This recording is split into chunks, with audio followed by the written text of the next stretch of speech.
Hi, I'm Soumya, and today I'll be sharing 3 past paper mistakes you must avoid to get the grades that you want. Fixing these mistakes help me to get top grades, and they can help you improve your grades as well. The first mistake is not using past papers to simulate the actual exam. If you get stressed when entering the exam hall, or you feel like you run out of time in the exam, this is the best way to fix that. And this will also help you build the stamina needed to focus when in the exam. Get the paper printed out by your teacher and allocate a time for you to attempt it. This will work better if you actually did it as a morning or afternoon exam, like the real thing. Have it on your desk or somewhere close by ready, and have all the equipment you need for the exam. But the key thing is to make the environment the same. Have a timer close by. Remove all distractions. Do not listen to music, no snacks. Have a water bottle, just like the real thing. And some advice for when you do the paper, you could use this time to see which method of answering the paper works for you. Some exams have big questions at the back, and your teacher may have told you to start from the back. You could test if this works for you. You should also know that if you get stuck on a question for a few minutes, it would be better for you to move on to the next question. This will help you use the time effectively, as you may find other questions easier to answer, get the marks on those questions, and then come back to the questions you struggled with and see how much time you've got left to work with. But after you finish the paper and marked it, there's something that many students do not even consider, which ties into the second mistake.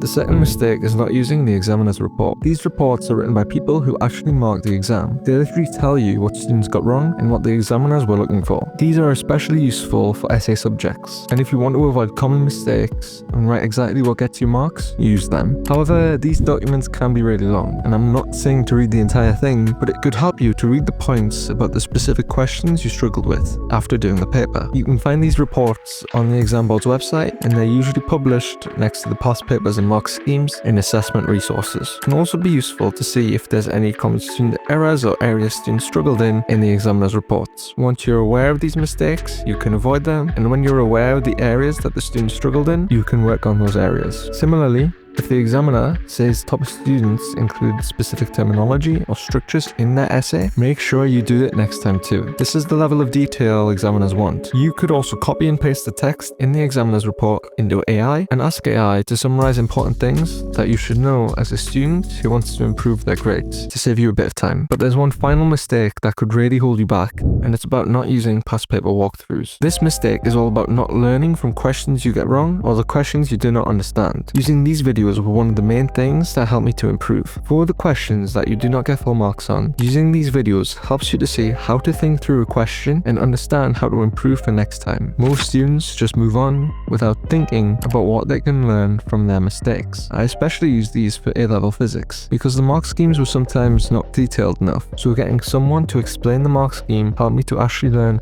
how to answer the question if a similar one came up on my exam. Just search up the subject, GCSEs or A-levels, the paper, and the exam board. If you can't find any videos, then you could always ask your teacher for help. You should also plan some time in the next few days to answer questions specific to the ones you got wrong or did not understand, so you can see if you've actually improved. And the final thing I'd like to mention is that if you have exams in less than a month, I can share the study tips that I used in my GCSEs and A-levels to ensure I got top grades in this video here.